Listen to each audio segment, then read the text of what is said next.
Good evening, everyone. Welcome to this one-day UVA virtual talk series. My name is Susan Lynch. I am the Associate Director of Learning at the University of Virginia's Office of Engagement. We are so pleased to have all of you join us this evening. I see that many of you joined us for Micah's previous events, either in June or August, so welcome back. We are fortunate to have Suzanne Moomaw with us again this evening. She is the Director of the University Press. She will introduce us to UVA Press and to Micah LeMon, our main speaker. So Lifetime Learning received questions in advance of this program. If those questions are not answered in the course of Micah's presentation, we'll get to them during the Q&A. If you have a question during the event, please enter it in the chat box below. Please add your name and UVA affiliation to your question.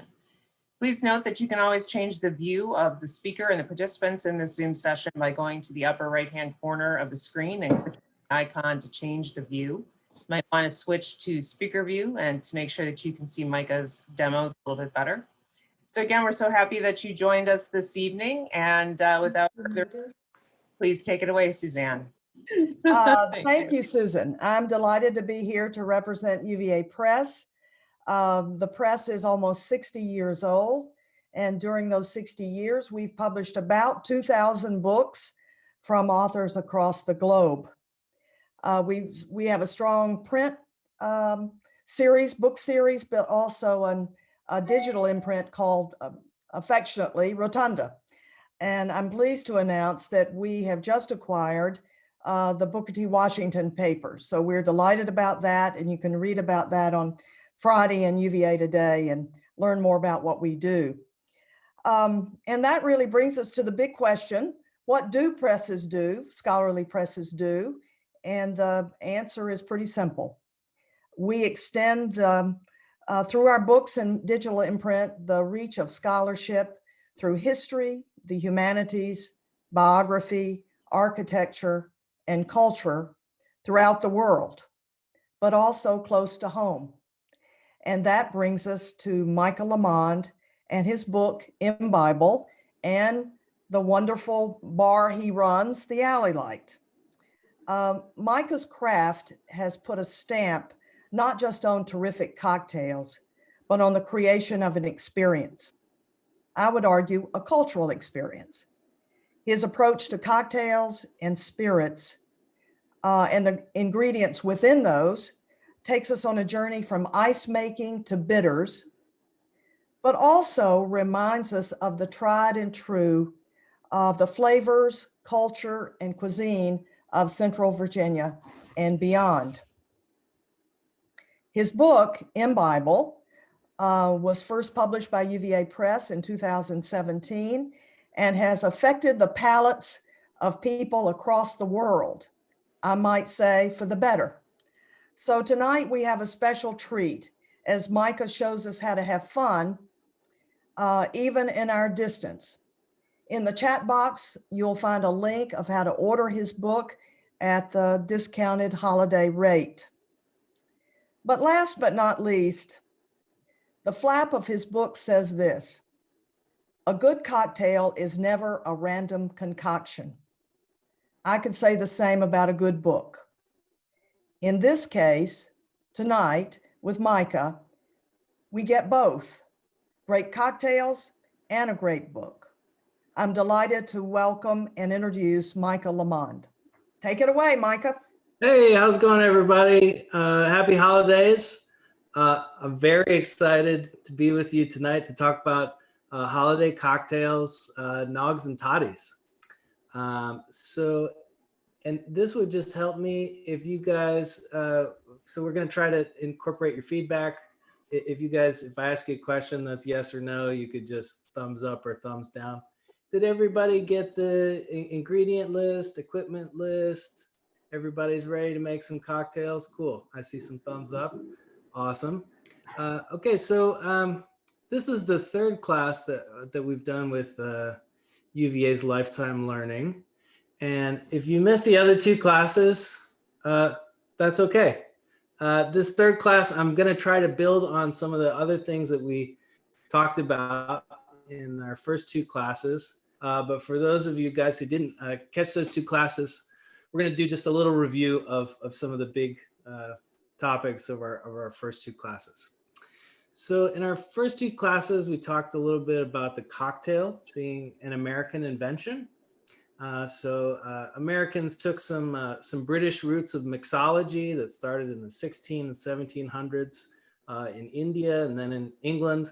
And they took these roots and kind of made a full-fledged cocktail culture between about 1850 to 1920, and really made the American cocktail bar a significant contribution to global gastronomy.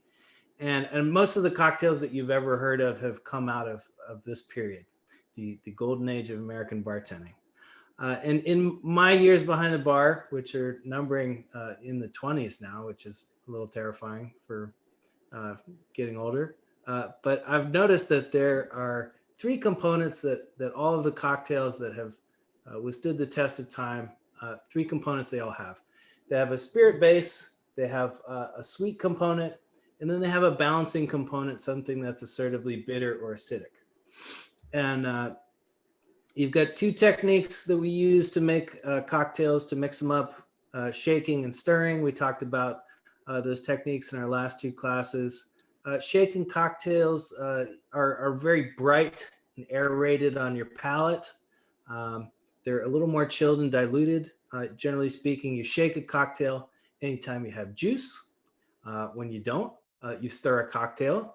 So stirred cocktails are you'd stir a Negroni, like from our last class, a Manhattan, a Sazerac, like from our first class, and any cocktail that's mostly spirits and vermouths or aromatized and fortified wines, which of course you remember from our last class.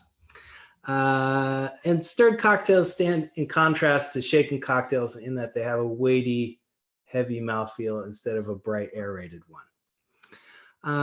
And I apologize if you guys can hear my dog in the background. My wife is trying to placate her. If you hear little boxer barks, that's what's happening. So we've got the cocktails from the last class we looked at were the daiquiri and Sazerac at the first class. And then in our second class, we talked about Negronis and whiskey sours. And hopefully after our last class, the objective was really to help you guys get a better insight into the ingredients in your home bar and put those to use. So hopefully you guys have been making Negronis and Negroni variants and fun egg white cocktails. And hopefully you'll continue to acquire some skills that will bring you some joy and some mirth in an otherwise crappy year. Okay, so let's cue those polling questions. We've got a couple questions for you. And we're curious to know if you guys have had eggnog, if you've liked it or hated it. And so feel free to fill those out at your leisure. Also, prior to the class, I got a list of questions from you, which I'm going to try to put into the lecture as they are relevant here. So we did get a question from Elizabeth Friesen. In which types of drinks can you really taste the difference between top shelf brands and more reasonably priced brands of alcohol? The ones we made from the previous class. Generally cocktails that are spirit forward or have very few ingredients, very few mixers. Those are the ones where you might consider spending a couple extra bucks on the spirit in the cocktail. You don't have to make your cocktails with $70, $80 bottles. You know, a $20 bottle of whiskey is going to be just fine. And we'll talk about that in just a little bit. Oh, wow. Oh, man, I'm looking at the results here. It looks like you guys have actually had good eggnog. You guys have not made it by yourself. And eggnog is your favorite holiday beverage. Okay, these are my people here. I'm pumped up. Okay, so today we're going to be talking about holiday cocktails. We're going to be talking about Nogs and Toddies. So what do I mean by that? So toddies, broadly speaking, are a class of hot beverages that have a spirit base. They have a sweetener, usually it's honey or some kind of like, darker syrup, and a spice component. Nogs, broadly speaking, are a class of egg and dairy beverages that have a spirit base, a sweetener, and a spice component. So these cocktails obey the same rules as the cocktails that we have talked about heretofore. You have a spirit base, you have a sweetener, you've got a balancing ingredient. Nogs are theoretically interesting because they introduce an alternative balancing ingredient, which is fatty or savory. We'll talk about that when we talk about Nogs. So you'll notice that in running down the list of the ingredients of toddies and Nogs, the thing that they have in common other than booze is spices. So, you know, it's kind of interesting, like why do holiday beverages have spices? Well, are spices seasonal in the winter? Are they native to North America? Are they native to Europe, where we get a lot of our holiday traditions? The answer is no, no, and no. All of the holiday spices are exotic. They literally come from the other side of the planet. And they've been prized and have driven global trade for at least 4,000 years.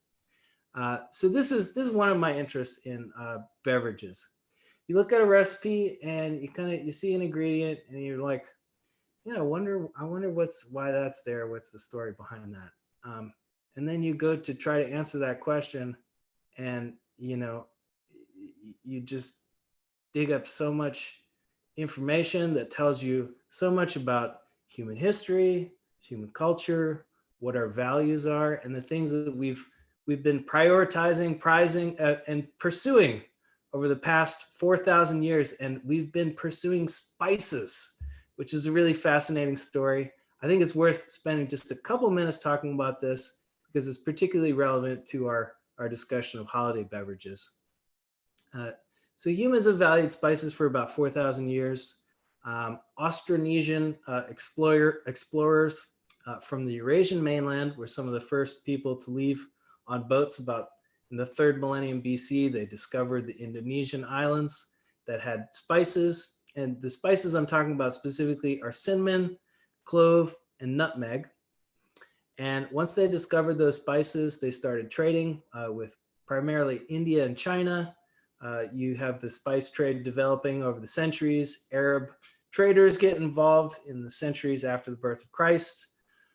And Europeans are some of the last people in the Eurasian and kind of North American Mesopotamia area to get involved in the spice trade, and they get exposure to spices during the Crusades. And this all just sounds kind of boring and kind of not particularly relevant to, us being in North America or our beverages. But a very curious event happens in 1453 when the Ottomans sack Constantinople.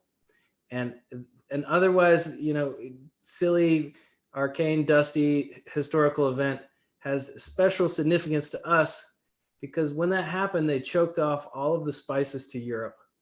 And Europeans were so enamored with spices at this point in their savory dishes, in their confections, and in their beverages that they launched a global search for routes that would yield access to spices. And this is why you get Columbus's voyage. This is why most of us are probably tuning in from North America that are a diaspora of some, European, Asian, or African descent. Is literally why we're standing where we're standing. So I think we have a really deep connection to the spices in our drinks, and spices have had a high cultural value globally. And I thought we could easily connect this to our main guy, Thomas Jefferson. I don't know if you guys have been to Monticello during the Christmas. Have you ever been to Monticello for Christmas? Maybe. I went one year with my in-laws, and they had a recreation of the Jeffersonian era Christmas feast. And it was really crazy.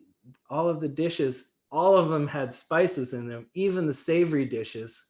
And there was one dish we had that was a mincemeat pie. It's basically like an apple pie with like raisins and cinnamon and chunks of beef. And it was not very good. But what I gleaned from that was that people were just bonkers for spices, and they were shoehorning them into everything, mainly to demonstrate means and also to celebrate. And so in my humble opinion, spices have survived in culinary applications where they make a little more sense than in applications like mincemeat pie and English Christmas pudding, which are not very good in my humble estimation. In sweet applications, spices work fantastically, especially in the two cocktails we're going to talk about. Okay, so we're gonna talk about a toddy, and we're gonna make a toddy here. Our toddy has hot water in it. I don't know if you guys looked at that recipe yet. So if you guys have a kettle or a pot of water, or however you are accessing warm water, you might want to start that. I'm gonna start my kettle here.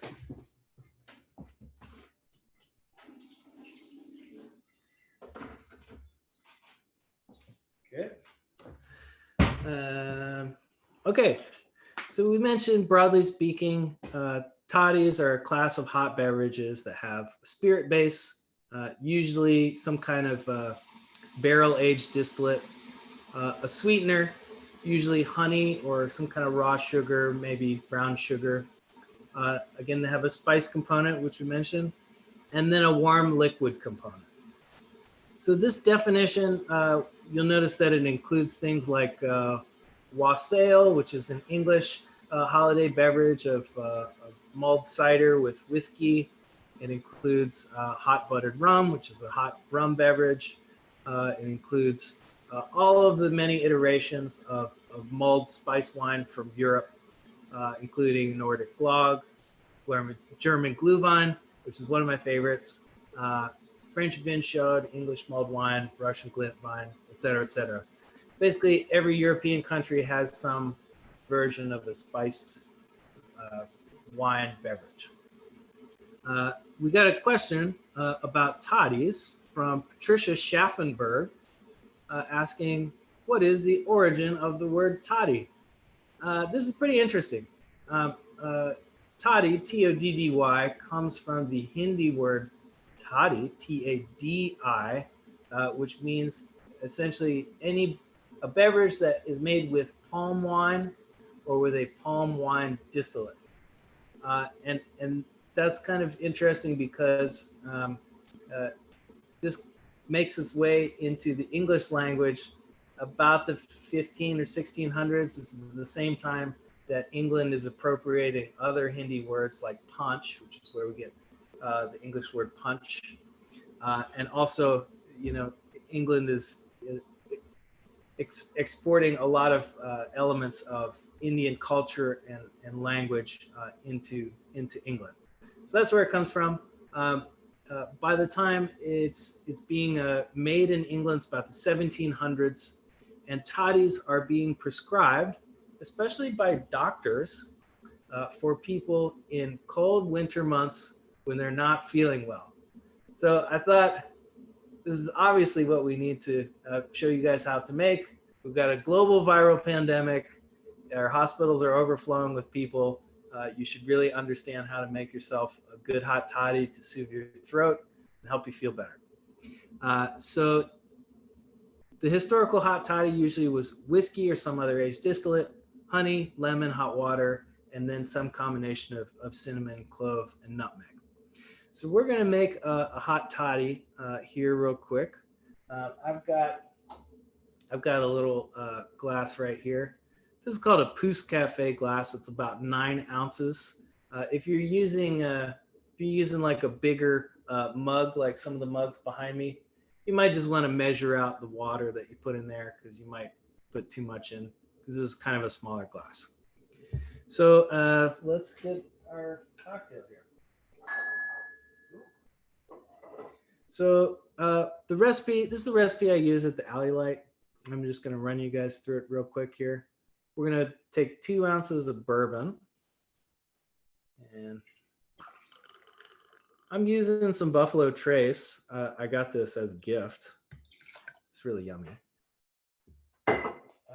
We need a sweet component. We need some honey. So I got some some honey from Waynesboro.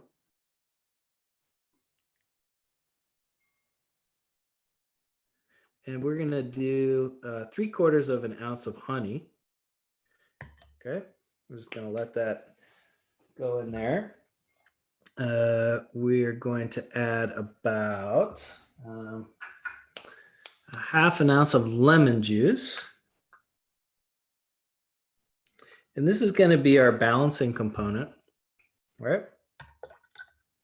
Okay, just for a little extra flavor, I like to put a little orange in there. You can put an orange slice, a little orange twist. I just like to put a little orange in there. Looks like we've got most of our honey out of there. Okay, and then we're going to put our spices in here. I don't know if any of you guys have ever listened to the Stuff You Should Know podcast. They have a pretty fun episode about how the island of Manhattan was traded between the Dutch and English for nutmeg. Mind blowing.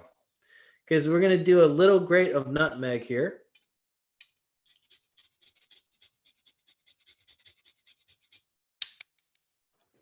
And then we'll do a generous grate of cinnamon here. And try not to knock this over.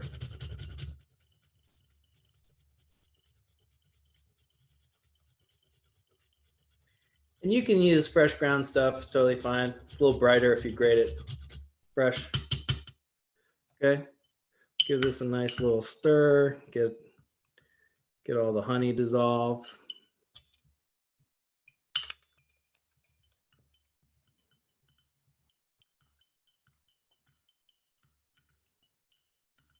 Okay, we'll pour in our hot water here.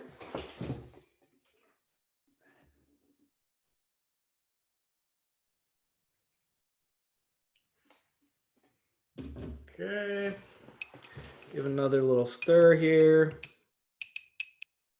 Okay, we'll have a sip just to make sure this doesn't suck. Yum. There's really nothing like a hot toddy to soothe your throat, and if you can Tom Sawyer somebody else into making it for you, it's an even better act of love and charity. Okay, so one safety thing I have to talk to you guys about. If you are thinking about reheating a hot toddy, and I'm going to use some repetitive language here just to underscore this. Please, please, please, please, please, please, please, please, please, never, never, never, never, never, never, never put your hot toddy in the microwave. You might blow up your house. If you heat alcohol in your microwave, you're going to vaporize the alcohol, which can easily spontaneously ignite and blow up your microwave and maybe your house. So please, please, please don't put your hot toddy in the microwave. It's a very bad idea. And if you cook it on the stove for too long, similarly, you'll boil off the alcohol. It's less likely to ignite on the stovetop than it is in the microwave. Don't put it in the microwave. Please, please, please stay safe. Okay, so a couple riffs you can do on a hot toddy. You can vary your spirit base. You can vary the hot component. You can put mulled wine in there, mulled cider. You put hot tea in there. You can vary the sweet component. Put maple syrup in there, brown sugar. You can put sorghum, molasses, yada yada. So if you wanted to do a little riff at home, it would not be irrational to say do rye with maple, a little lemon, some spices, and some hot cider. So feel free to riff on this as you like. And what are we thinking about our toddy here? Are we happy with our toddy? Okay, cool. Okay, we got a question about bourbons from Jane and Alan Freeman. Please recommend your favorite bourbons, not so much the exclusive ones. Sorry to rub the Buffalo Trace in your face. Sorry about that. That are hard to get, but rather those that are generally available. Maker's Mark Basil Hayden and Elijah Craig are all really great bourbons. They're not super expensive. They also exemplify 3 kind of distinct styles of bourbon: high wheat, high rye, and kind of a normal grain bill. If that means nothing to you, don't worry. Those are 3 brands that you can get. And I'd also like to point out that we're in the correct part of the world to be drinking cheap whiskey. So don't be afraid to get some, Ancient Age or Henry McKenna or Evan Williams or Jim Beam or, these are all very, very okay whiskeys. We have a government that subsidizes grain production and corn. So corn whiskey can be made cheaply in the United States, and it's going to be delicious even though if it's cheap.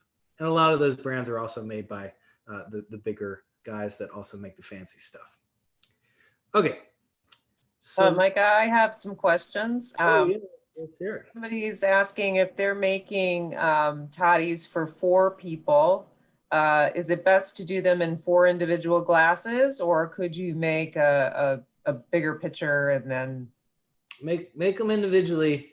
Any temptation you have to reheat the toddy is going to lead you astray, and you're gonna boil off your booze or blow something up. So just make them individually. Okay.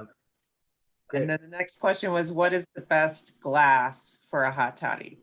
Well, I used that glass that I showed you guys. It's called a Pousse Cafe glass.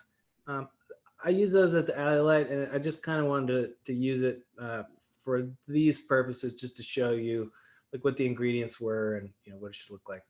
You can make it in a mug. Just make sure that if you just measure it out, because if you've got a big 18-ounce mug, then you may be tempted to put 2 hot toddies in there and double your recipe, which, depending on how good or bad you're feeling that day, might be just what the doctor ordered. So yeah, put it in a ceramic mug or a glass mug, anything that's can handle being hot. Okay. Okay, that's it. Okay. Now. Perfect. Okay, so let's talk about Nogs. Okay, and then so I don't know if you remember from last class, we're gonna serve our Nog in a cocktail coupe. And if you remember from last class, we go to great lengths to specifically chill and dilute our cocktails. And the last thing we want to do is put that in a hot glass. So let's go ahead and chill down our cocktail coupe. I'm going to use this guy. He's got a little bigger volume. You may not wish to do a tiny coupe, because we do have probably pre-dilution about 5 ounces of stuff here. So let's ice our coupes. Okay.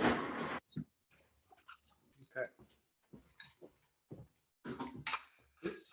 Great. Rinse this here. Okay.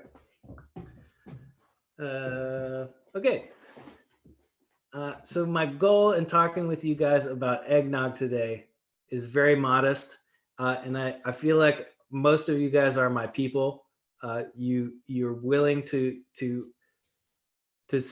basically embrace the fact that cocktails with whole eggs and milk can indeed be rich and delicious. There is a minority of you guys who are very spooked by cocktails with whole eggs and milk, and so my aim is very modest. It is to convince you that these cocktails are indeed not gross and disgusting, but at the very minimum have a potential for being rich and delicious. So we're going to make a nog a la minute, and hopefully if you find this to be remotely tasty, you'll be tempted to make your own nog, or you can also buy some nog. We're selling nog at the Alley Light this holiday season. I'll give you guys the information about that a little bit later. But let's talk a little bit about where nogs come from. So we had a question about the history of nogs and where the word comes from. People don't really know exactly where the word eggnog comes from. It possibly comes from a contraction of egg and grog, which grog was a rum-based beverage. But anytime people don't know for sure what the origin of a cocktail name is, you'd have to wade through a lot of apocryphal origins. So I thought we'd just leave it at that and talk about the history we do know. So eggnogs come from medieval possets. And this is an English beverage. And I think this is worth noting because it tells us about life in England and why people may have wanted to leave England. So medieval beverage posset, you've got some eggs, sugar, spices, and milk that you intentionally curdle with a strong wine or ale. And it's served in this kind of, it's called a posset pot, which kind of looks like a teapot, but it kind of works like a gravy separator, so that you can pour out the bottom layer of the posset pot, which is your strong ale or wine. And kids can open the top of the posset pot and eat the curds with a spoon. And I think that's so delightfully English. And the funny thing about this beverage is that it was a beverage of the aristocrats in medieval England. And this was because eggs and dairy were luxury items, which I found really to be surprising, because eggs and dairy are very common items nowadays, and they don't really cost that much unless they're super duper fancy.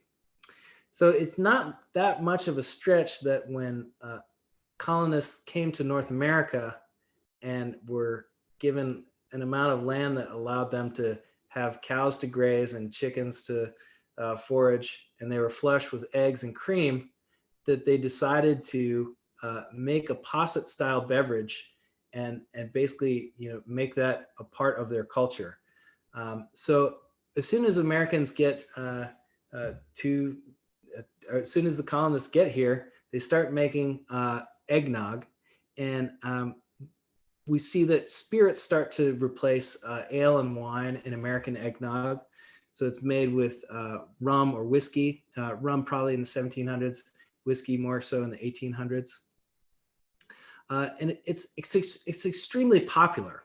And you know this because of historical events like the Eggnog Riot of 1826, where a group of West Point cadets rioted because they couldn't get whiskey in their eggnog. It's a really interesting story. It involves Jefferson Davis. You're welcome to read about it. And then by 1862, 3 versions of eggnog are included in Jerry Thomas's famous cocktail book, A Bartender's Guide.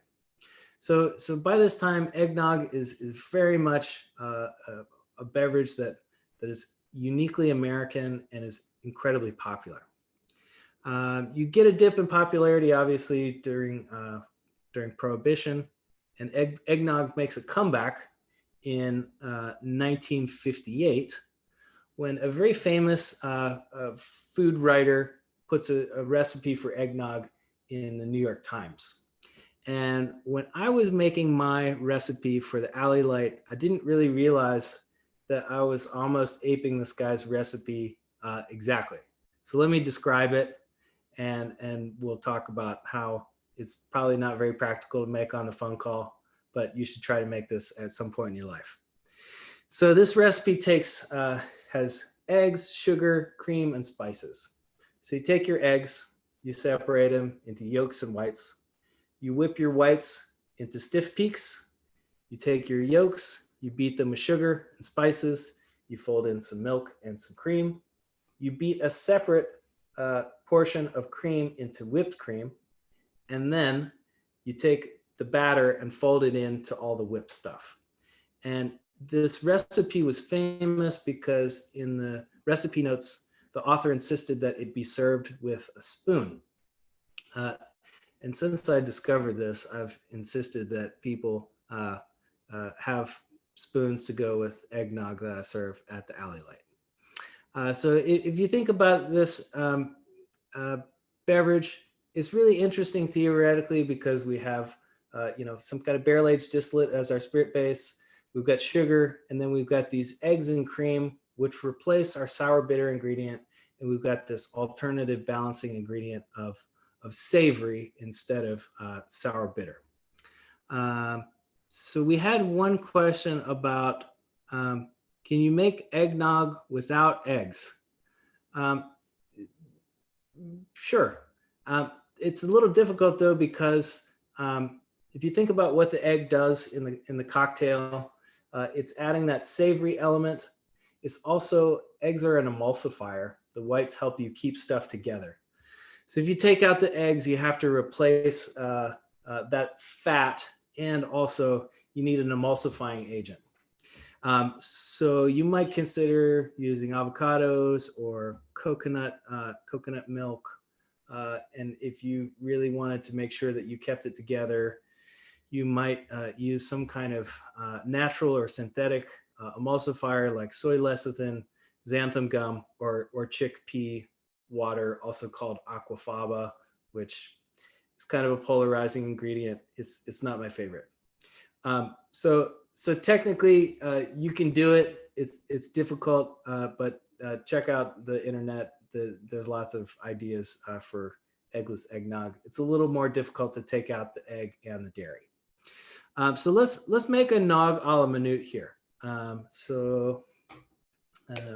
We got our coupe chilled down. We are going to start with. So, Micah, somebody asked a question about a coupe. Now that's just the glass that you're using, correct? Yeah. So some kind of stemmed glass. You can put it in just about anything, but this is kind of like what we'd serve you a nog a la minute if you ordered it at the alley light. Right. Okay, great. So we're going to take 2 ounces of our brandy here. So you can use brandy, you can use rum, or you can use whiskey. 2 ounces here. Great. We need some sweetness in here, so we're going to use a little bit of simple syrup.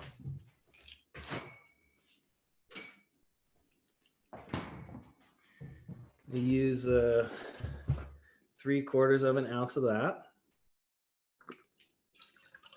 Okay. And then we need our fatty, savory component here. So I got a whole egg. I'm going to crack that into here. Okay. And then we're going to put just a little bit of heavy cream in here.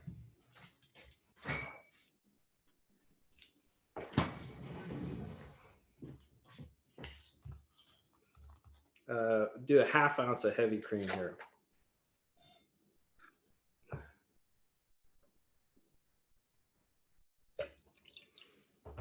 Great. And if you guys remember from our last class, anytime we've got a cocktail with eggs in it, we need to shake it once without ice and then once with ice. So we're going to shake this guy really good for about 15 seconds. And you really want to give it a good vigorous shake here so you get that egg nice and emulsified here. So we'll shake it for about 15 minutes. Shake it here.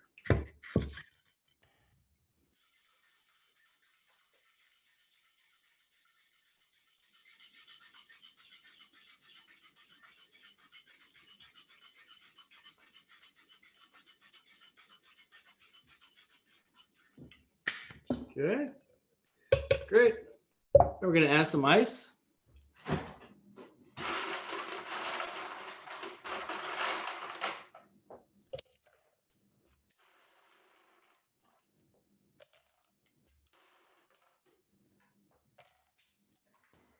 Okay.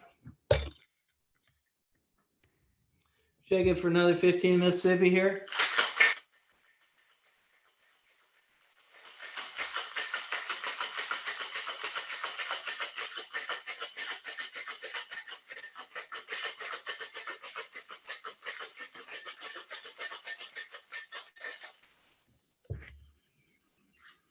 Okie dokie.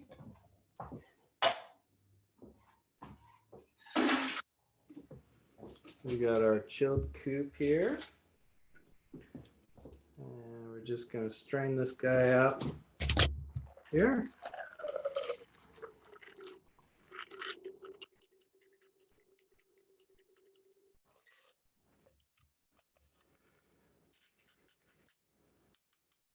Okay. And then we need to add our critical ingredient of spice here. So just a little freshly grated nutmeg on top.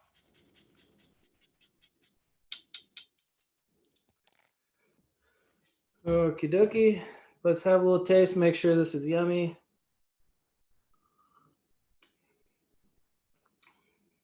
Yes, that's good. What do you guys think?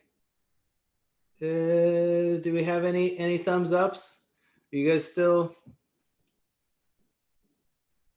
think some people are still working on it. Working on it? Okay. Well, that leads perfectly into our last polling question. Which cocktail did you like best? I think we can cue that whenever you like there. And while you are responding to that, I've got a couple other questions that were relevant to our a la minute nog. Retta Bearden, is it okay to use raw eggs in my homemade eggnog if I add brandy and rum to the raw eggs? Yes, we did that. You just want to use clean hands when you're cracking your egg, especially if you're separating a white from a yolk, like we did in our last class.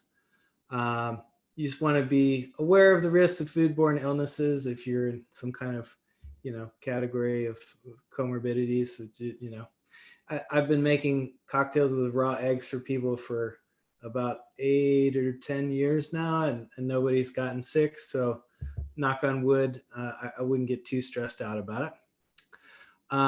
And then I got a question from, so this is really interesting. And I found out about this today. This is really crazy. I'll show you guys. We got a question from Sarah Burke, who I think I know from my days at Escafe. Shout out to Escafe and Sarah. Do you recommend aging eggnog? So I had heard about this, and last year I was just like, well, let's spike some eggnog and see what happens. So this is some eggnog that is from, I don't know if you can see that, from last year. And I opened it up today, and it's delicious.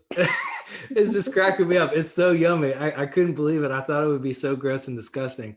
But yeah, you can age eggnog. And some people say you can age it for several years. I would say that this aged eggnog, when I put it in the fridge a year ago, it was probably skewing overwhelmingly boozy, and now it's really kind of come together. It's kind of the leftovers effect with making food and putting it in the fridge, and it was really surprisingly yummy.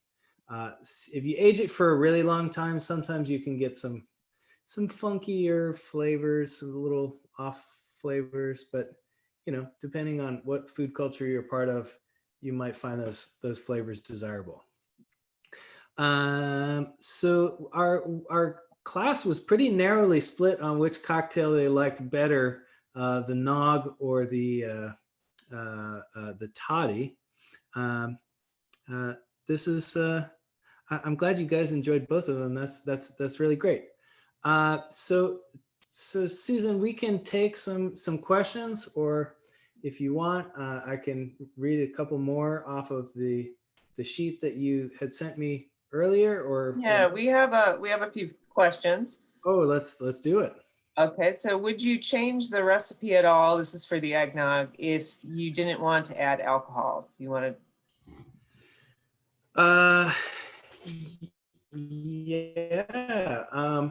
So if you just wanted to make virgin nog, I would make like a long format nog, like the one that I mentioned, the famous one from the 1958 New York Times.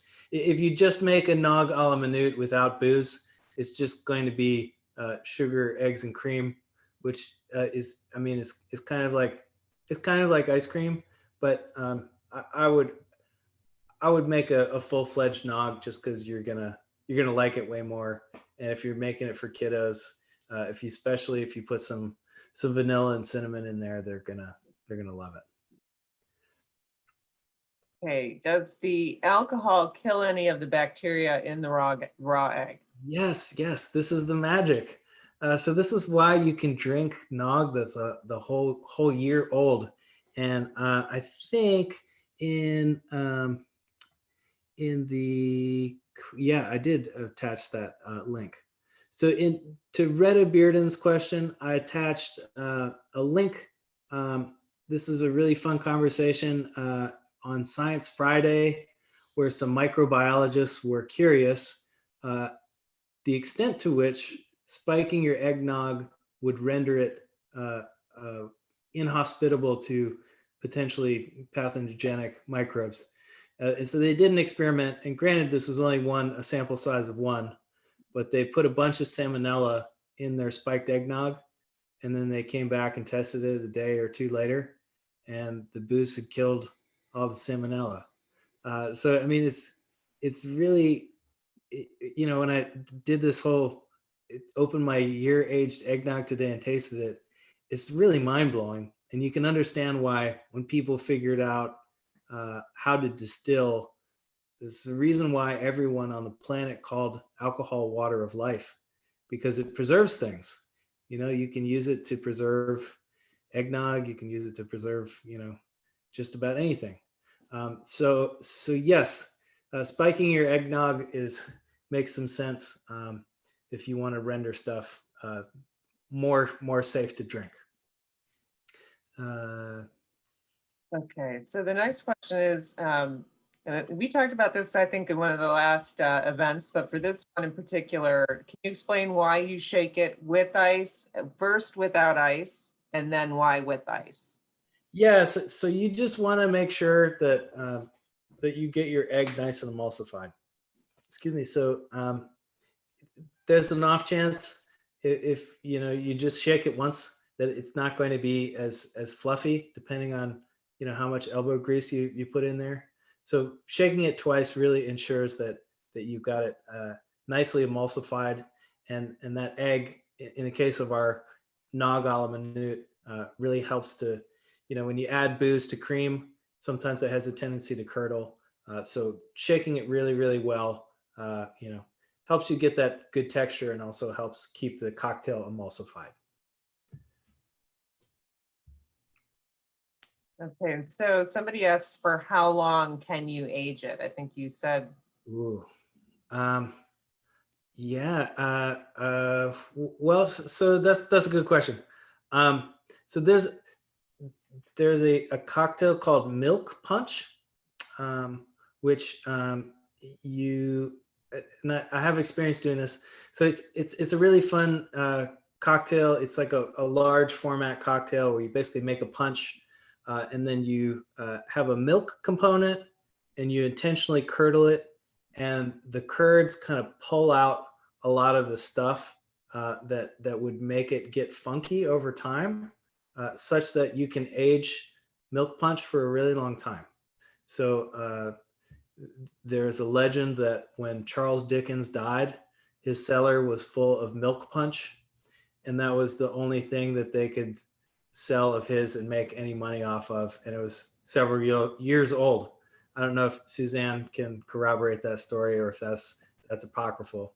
But anyways, every New Year's Eve, I make milk punch, and I've been doing it. I guess this will be the 7th year, and I have milk punches that go back to 2015, I think, and they're all still palatable. But I will say that when it gets past 3 years with beverages that have milk in them, that's kind of when I kind of say, I think I prefer the stuff that's made a little more recently.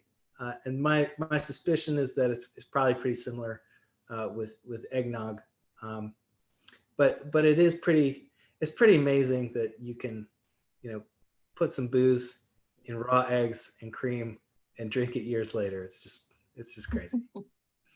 So the next question is, can you make a larger amount of eggnog to serve for a few people, or is it like a toddy where it's best to do it individually? Oh, actually, it's best to do nogs. It's safer if you spike it. So if you spike the batch, it's just kind of best, unless you are hoping to serve it to some kids or have some people that are hoping to have it non-alcoholic. My rule of thumb is I spike it about 1 parts to 4 parts. So for about 1.5 ounces of booze, I put about 6 ounces of eggnog. So if you're making it at home, a real easy way to do it is just like take a quart container, a jar, add about 6 ounces of rum, brandy, or bourbon, and then just fill it up with eggnog. And that'll land you in the ballpark of pretty yummy and tasty. So, yeah. But when you age the eggnog, are you putting it in the freezer? No, you just put it in the fridge. Oh, Yeah. okay. Yeah, it's surprising. I can't believe it works. Yeah. Somebody asked about which brandy you would recommend in a nog. Yeah, so just like a Courvoisier, so like they're indications of like aging. So like this is a VS. VS is fine, or VSOP is like the next step up. An XO is a good brandy if you really want to spend a lot of money. I really like using apple brandy in eggnog. So there's a really good apple brandy that's made just down the street here, Laird's apple brandy. And then if you're feeling fancy, there's an apple brandy from France called Calvados. It's a style of apple brandy, and Calvados is so yummy, and it's so yummy in eggnog. If you want to make it, truly exceptional, I would go buy a bottle of Calvados. And I think I have recommendations for fruit distillates like Calvados and brandy in my cocktail book, and probably also in that Excel sheet that I sent people. So yeah, if you really want to treat yourself, get yourself a bottle of a Calvados. It'd be really, really yummy. Somebody mentioned that they put a couple of drops of Bob's Abbott's in the top of the nog, and it seemed pretty tasty. Wondering about your thoughts on that. That was a very wise. Do you know who that was? I feel like this. JW. Well, good for you. That's an exceptional move. Bob's Abbott's Bitters is a delightful bedfellow of barrel-aged distillates and creamy drinks. Yeah, nice move there. Tip of the hat to you. Yeah. Somebody's asking, they're curious about your milk punch recipe. Yeah, so in my cocktail book, I've got a recipe for punch. It's very similar to the punch recipe. The moving parts of it are exactly the same as a punch. So regular punch has got a spirit base. You've got some tea, you've got some sugar. You make a rich syrup called oleo saccharum, and then you usually finish it with some spice when you serve it. So the milk punch basically uses the clarified milk as the base for the tea. So you kind of 86 the tea part, and you use the clarified milk as the kind of lengthening agent for the punch. And there's a bunch of recipes online. If it's a little complicated to make, it's definitely like kind of a graduate level endeavor for a home bartender. And if you want to master making milk punch, I would recommend reading Dave Arnold's book, Liquid Intelligence. He has a whole chapter on how to clarify things. And milk clarification is especially interesting because you can do things like, you can remove tannins from barrel-aged distillates by clarifying them with milk. The curds will grab everything out of all the color out of things, and it'll be clear. It's really wild stuff. But the book again is Liquid Intelligence. I mentioned that in my cocktail book. It's definitely a graduate level thing. So you know, have fun making milk punch. Yeah. So the next question is, you mentioned 3 different spirits, brandy, whiskey, and rum to add to Nog. What would drive the best choice? Well, yeah, so my opinion is that brandy is best because it's just like the smoothest, and I think that whiskey shows up. If you put brandy in a nog, it's going to be just really tasty, and it's not going to be super boozy. And my take on it is that when you have the fatty savory balancing ingredient, the spirit base, when you substitute a different spirit base, the cocktail is just really finicky, and you wouldn't think that like substituting bourbon in for brandy could like offset the balance of the cocktail. But I find that when you use whiskey instead of brandy, it's just a little too boozy for me, and I prefer brandy. I feel like it's nicely balanced with brandy. Rum is a nice happy medium. Rum's also, generally speaking, like pretty inexpensive. So for our to-go nogs at the Alley Light, I like to spike them with Appleton's rum. It's really, really yummy. It's just kind of a matter of preference. I have in the past, I've had a holiday party where I'd make, gallons of nog for everybody. And I usually spike everybody's nog with rum. And I have a couple diehard guys that are like, I want bourbon and I want you to use a lot. So, I mean, it's kind of a matter of taste. I like balanced things, but some people like to have a little bit more of a bracing whiskey flavor, but in serving the masses and the public, I try to be utilitarian in my approach to balance. So, yeah. Okay, so the next question is about the simple syrup and how long can you keep it before it goes bad? A couple months at least. Keep it in the fridge. Okay. Yeah, that's easy. Yeah. We can take a couple more here. Looks like we got a little more time. Sure. So what other great sort of holiday, Christmas or holiday recommendations would you have for other kinds of drinks? Yeah, so if you're hosting a party, I definitely recommend making a punch. Punches are really easy to make, and they predate cocktails. They predate the American cocktail movement. So they're not really fussy about whether they're stirred or shaken. So you can make it a big batch. You can put it in the fridge. You can pour it into a bowl. People can ladle it themselves.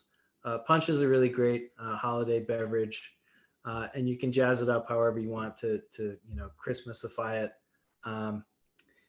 Someone had asked about gin cocktails that I like. I really like gin and punch, especially in the wintertime. Like if you get a really like piney, evergreeny gin, it's kind of Christmassy and pleasant. So I would recommend, some combination of a punch, maybe with some seasonal flavors. I think that's a good move, crowd pleasing move. Okay, we had quite a few questions that came in before about bitters. Okay.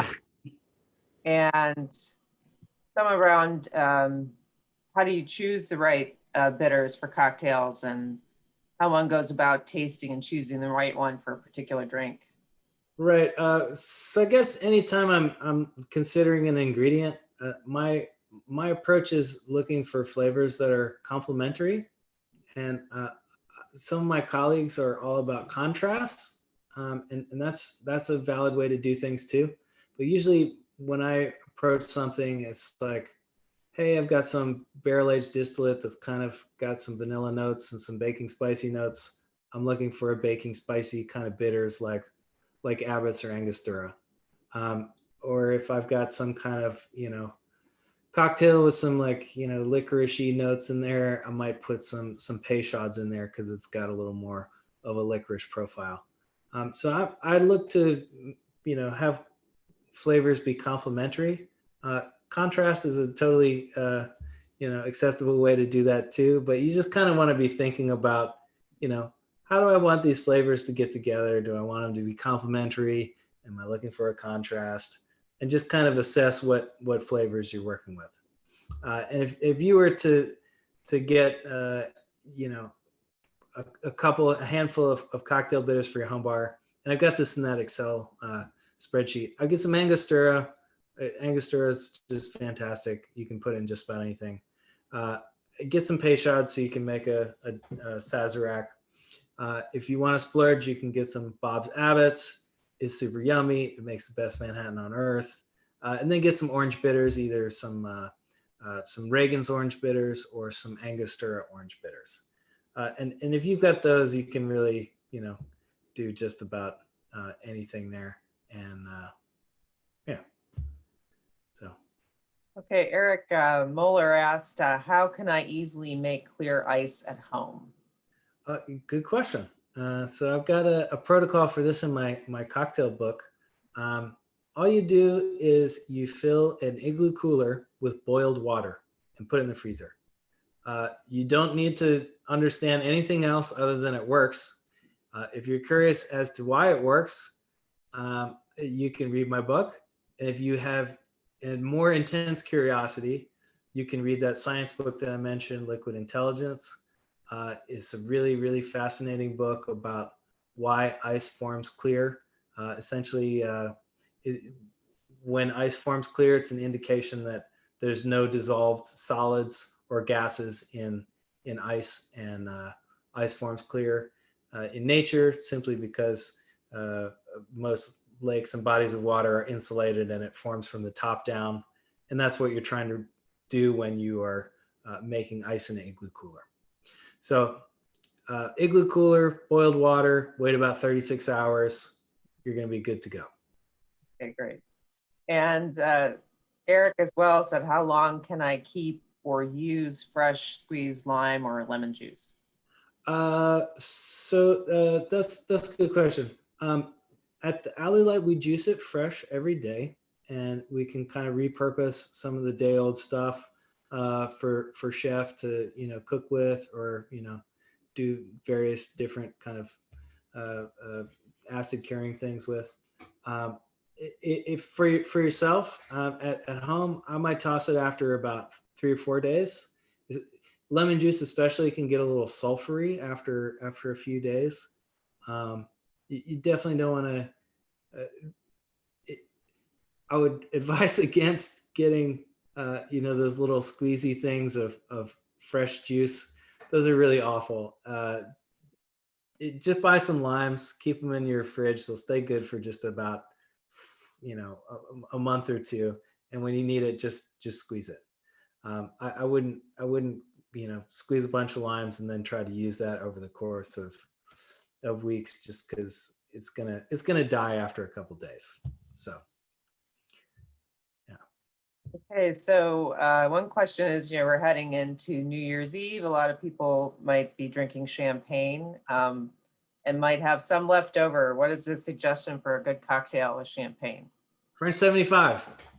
Yeah, so French 75 is a really yummy cocktail. You can use cognac or gin, some fresh lemon juice, a little bit of simple syrup. You shake it up real good, double strain it, top with champagne. Got a really great recipe in my cocktail book. It's a really nicely balanced cocktail. That's it's really yummy. That's my. You could also make a champagne cocktail, which is a little more difficult. It just involves like soaking a sugar cube with Angostura and then slowly pouring in the champagne. It's very frustrating for amateurs to do that because the bubbles bubble out of your glass, and it can be infuriating, and you can waste half a bottle of champagne. I would recommend French 75. Use some cognac or use some gin. Have some fun. Another question from Michelle. There are some wonderful botanical gins out there. Is there something equally as special in the vodka and rum world? Oh yes, and I replied to this in that sheet.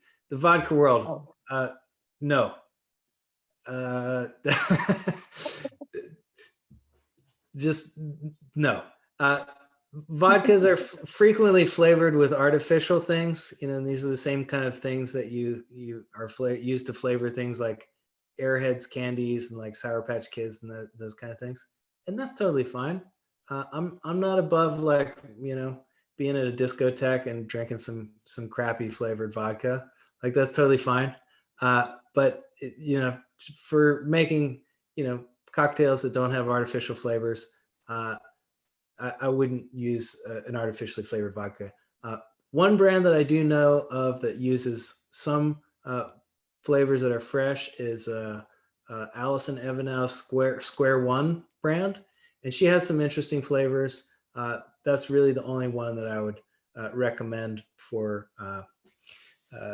any kind of non-artificially flavored vodka that has some kind of fun flavors in it.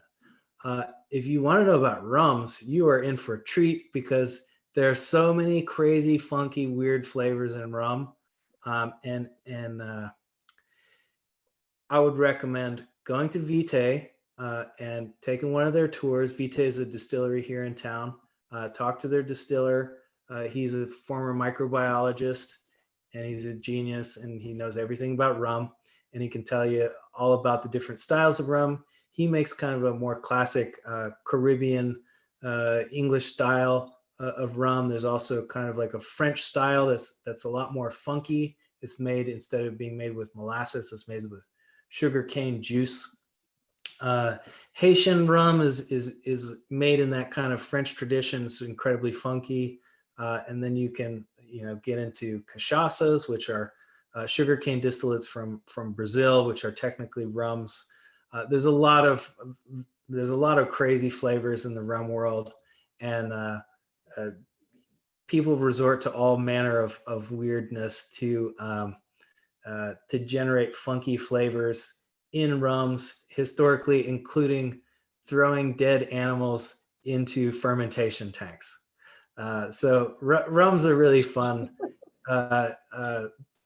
category of distillates to explore. But go check out Vitae, buy some of their platinum rum. It's really interesting, good product, and a good dude to support locally. So. Okay, I think this will be our last question. How would, and I don't know how to say this, Tuaca, Tuaca, or B&B do as a spirit base for a nog? Tuaca or B&B, that could work. Tuaca is a vanilla liqueur, so vanilla, that's going to be yummy. B&B has got some herbal notes to it. The only thing is you could just have to think that both of those are cordials, so they do have a lot of sugar in them.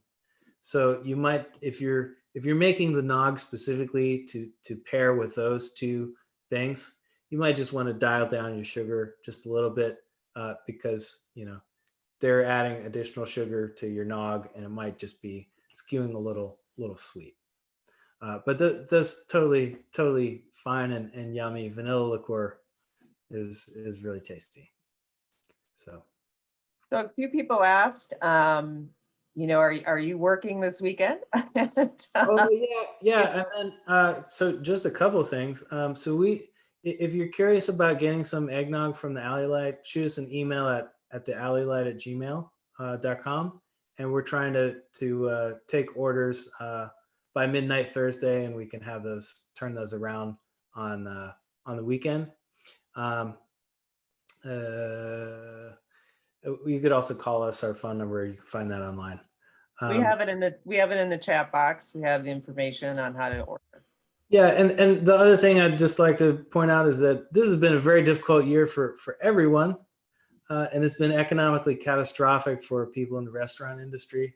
So if and when you decide to venture out into dining rooms, please be sure and be kind and generous to the people that are serving you, because this has been a really crappy year for them. So, but hopefully it'll get better. Absolutely. Yeah. So before we end the session, I want to have Dana put up the last poll question. This is really just meant to be something fun. We want to give everybody an opportunity to send some best wishes to one another. And just click on there if you want to send best wishes for a healthy 2021 to one another, some good health and good cheer. And Great. Well, can I just say it's been a pleasure talking with you guys. I love making eggnog. I love talking about eggnog. We have people that appreciate eggnog. You guys are my people. Keep the faith. Pleasure talking to you. Hope to see you guys in person here sooner rather than later. But we'll see how this whole year shakes out. Okay, great. And so lots of good health and good cheer is being sent to everybody here as we can share those results, perhaps. There we go. So this is a nice way to try and share some what was, unfortunately we can't be here in the same room together. So wanted to find a way to share some good cheer. Somebody's asking how people can find the first two events. We do have recorded sessions of Micah's events up on our website, the Lifetime Learning website. So in a second, you'll see that. And it's under our vodcast library. So you can find it that way. So thank you so much. So to close out our event, I want to thank Micah and Suzanne for being with us. And thank all of you for taking time out of your evening for this event.